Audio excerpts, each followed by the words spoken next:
although your music is not played on the radio? Well, I think it comes down to a question of demand. There's a lot of people that want to hear things that'll never be played on the radio.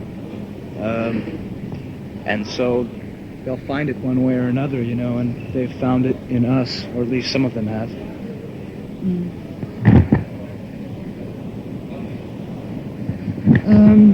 Your image is very much streetwise type of, it's more an English image than an American image. Now in the States there's this wave of glam rock type band, you know, like Motley Crue, etc. And this as an sort of stop tuning becoming success. So in the States as well. What as well? You know, the fact that you have an English image, which is not like a commercial type of image in England, in the States, hasn't stopped you to become successful. Well, I think the image that we have is the image that is us when we are at home, you know, sitting around. This is what we are. I mean, maybe, you know, a lot of the English bands adopted the, you know, non-image as image, so to speak, you know, a while back, some years ago. But as far as it being an English thing, I wouldn't really say that. It's just that we chose not to bother with any of the fancy imagery. You know, it's just us not wanting to bother with any of that, you know. I mean, there's so much of it there that we all become disgusted with that very quickly, almost immediately as soon as it happened. You maybe think that people, the kids relate more to you because you are like a... Like them? Yeah, like them. Yeah. Yeah.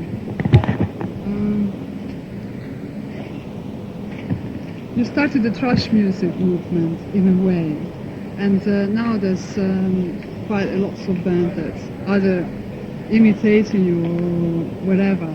They sound very much like Metallica, but they're not as big as Metallica. So which differences do you think there is between you and this other type of thrash metal bands? Well, I think there's a lot of different factors involved there. You have to look at things like general songwriting ability, okay?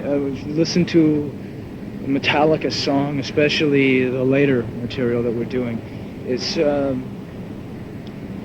they're very complicated and well-structured arrangements. There's a lot of thought put into the arrangement, whereas a lot of bands simply say 1, 2, 3, go, and just play real fast and heavy, and we're doing more than just doing that. That's one factor. Another factor is the fact that we were doing it long before a lot of the other ones, and I think those that start things have an advantage over those that follow. We've also been lucky. We've had good people working with us as far as management and you know, all the things that, and the record company and all that kind of stuff. You know, we've been fortunate to have good people with us, and all these factors and more combined to produce success. And since 2.5 years ago, when you played the Bourget, and then you were supposed to come with the rods, you know, and the gig wasn't selling, lots of things have changed. Do you think this is very much related to your management? You know, which is obviously a big deal you had. Yeah, partially, but I think it's more related to the material that we've released, mostly Master of Puppets. I think that album did a lot for the English audiences, more so than any of our previous albums had. And plus, when we did Donington, that I think did a lot for us. The combination of those two things have changed some of the attitudes in the English public about Metallica for the better. Well, also in all Europe anyway, because we're quite big in Europe as well. I think Europe, though, has always been much easier for us, as in better audiences in general than England has been. I mean, because before, you know, we'd only done 2 marquee gigs, a Lyceum gig, and then Donington, and those are small gigs. And the Hell on Earth tour that was supposed to take place was canceled due to lack of ticket sales. But before that, we toured France and Germany and the rest of Europe a couple of times and achieved a fair amount of success, more so than we had in England. So I think the difference is, although I haven't been to Europe yet, it's really drastic difference in England. Whereas Europe has always been fairly good to us. We've not had a problem there, No. as far as having to cancel, like the Hell on Earth thing. We've never had to cancel in Europe because of that. Yeah. You were talking about lyrics before.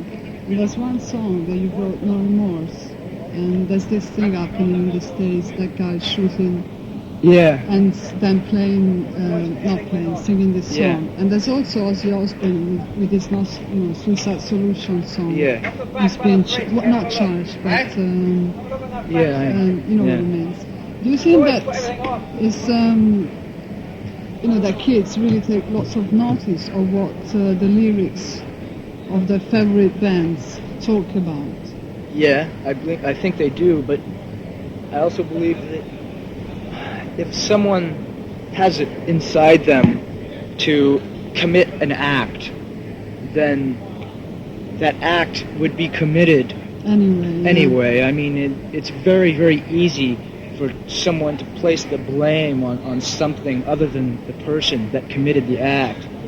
I think it's people looking for scapegoats. I mean, it's human nature is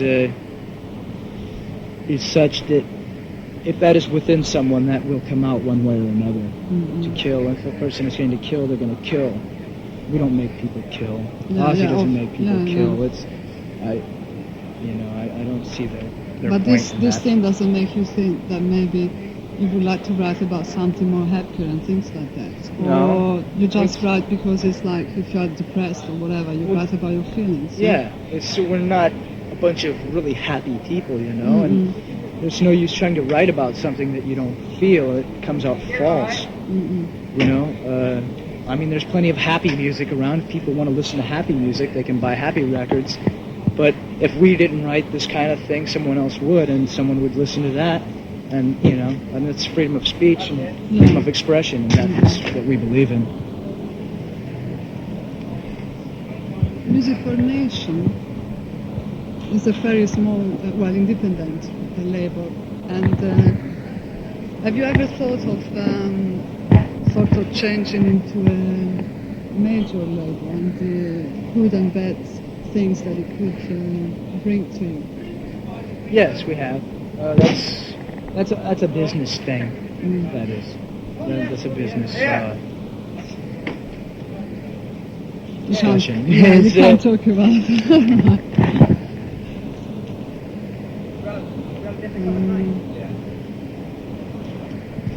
2 years ago, did you expect to become so popular? Or because I remember I saw Cork and Lars in at the Venom, in the Venom museum. And they looked a bit, not depressed, but, they sort of looked like things were not happening. And now, obviously, things have much changed. I mean, sold out here, and you're going on a tour for many months and stuff. Did you expect that? Or did you ever thought, we'll never make it?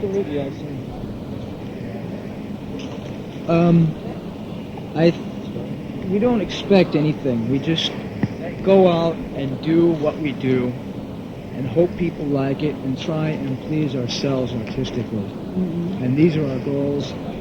And we don't sit back and say, I hope we're big next year, or I hope this, I hope that. We just go and do it and don't put a lot of thought into what might happen or what could happen. We just think about what's happening. And try and make that happen now, what we're dealing with now. That's where we concentrate on. We try not to think too much about the future because it's question mark. Yeah, definitely. Question mark. And has anything changed anyway? What the success is? Fair enough. Good enough? You want this? Cheers, yeah. What has this success changed then in the band, in personal, the fact that now if you want to buy this and that you can do it, or if you want to Well, it's get a kit, given us some freedom. Mm. You know, I think the main thing is people in the business, are no longer in doubt of what we can achieve. There's no pressure whatsoever on this group to do something other than our own way. I think people realize that we have struck a very responsive chord with the public, and in turn the business people see that as money, and so they don't try and change that in any way. It's given us a free hand, so to speak. Mm-hmm. Artistically. Yeah. How's the current tour been going on? How is it? Yeah. It's great. It's really amazing. The British people and the Irish and the Scottish, for that matter, they have all been excellent to us. Mm-hmm. And it's been better than we had hoped for. Really good. What are the plans for, when you finish the tour? Are you going After we finish the complete European tour, we'll go to Japan. Well, first we'll go to America and do some Canadian and Eastern United States gigs for about 10 days. And then go to Japan and do about a week over there. And then possibly Australia or South America, but that's up in the air. After that, we'll go home for the holidays, probably. And then start to put together the next album. Have you already written the songs for the next album? No, none of it. We just have some riffs, I mean, that's what we do first, is get riffs together. And then after we're done touring, we take the time to make the riffs into songs, which is very time consuming. It takes a long time. I think it's enough. Is that good? Yeah. Archangel. Greetings, lovers of heavy metal.